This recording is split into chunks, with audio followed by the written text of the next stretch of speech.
Rosa está no Jornal da Bandeirantes, gente, conosco para trazer números da indústria, né? O que aconteceu com a indústria em julho, Juliana Rosa? Bom dia para você. Bom dia, Pedro, Edu, Soninha, tudo bem? Bom dia, Ju. Bom dia, ouvintes. Então, é importante esse número da indústria, porque é um número de julho, e o número que a gente falou ontem do PIB era até junho. Então, esse é o primeiro número importante da nossa economia já da segunda metade do ano, do terceiro trimestre. E a produção industrial caiu em julho, 1,3% em relação a junho. A gente já tinha uma previsão aqui dos especialistas de queda, mas veio uma queda maior.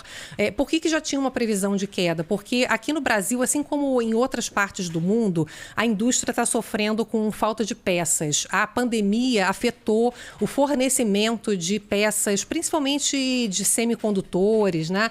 Essas indústrias que dependem muito de tecnologia. O presidente da Anfávia disse isso pra gente numa entrevista recente aqui, né? Eu não entendo nada de carro. Eu falei com ele outro dia, ele estava falando que a indústria automotiva é a que mais usa semicondutores, né? Isso. Eu até tinha notado o número, é impressionante, é tipo 3.600. E aí ele estava me explicando assim, pois é, o problema é assim, aí chegam todas as peças, falta uma. Daí você não pode acabar o carro. Então a gente está realmente com uma questão grave e a Anfávia esperava que agora no segundo semestre a situação começasse a melhorar. Pelo visto, não tem melhora. Isso parece que, eu perguntei isso para ele agora recentemente, ele falou que é só no ano que vem que a situação deve começar a melhorar. Agora, o que me preocupa é que, fora essa questão da falta de peças, que é reflexo da pandemia, a gente começa a ver que há um espalhamento aqui de queda de produção, tá?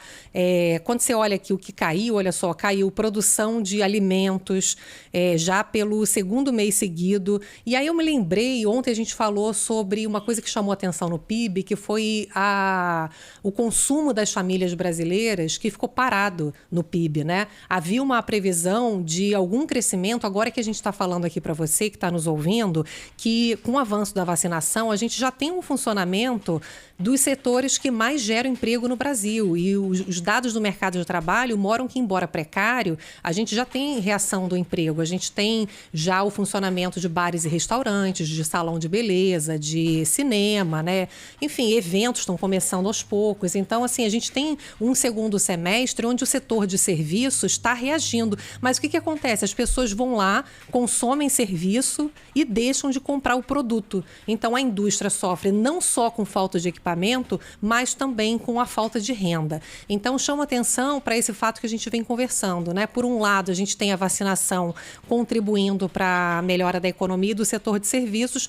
Por outro lado, a preocupação agora para os próximos meses é o quanto que a gente tem de peso da inflação no nosso bolso. A gente tem ainda risco de mais aumento da conta de luz, impressionante. Eu achei que nem tinha mais possibilidade, os economistas estão falando que sim, porque a gente está vivendo realmente... Bandeira de escassez hídrica 2? Imagina que loucura. A gente tem realmente uma situação de seca grave aqui no Brasil, pode ter ainda uma piora. A gente pode ter, inclusive ontem, com os números do PIB, pioraram as projeções, né, de PIB e pioraram de inflação. Eu recebi vários relatórios de bancos e consultorias com inflação acima de 8%, fiquei impressionada, e Selic também, juros acima de 8%. Então imagina, você está endividado, né?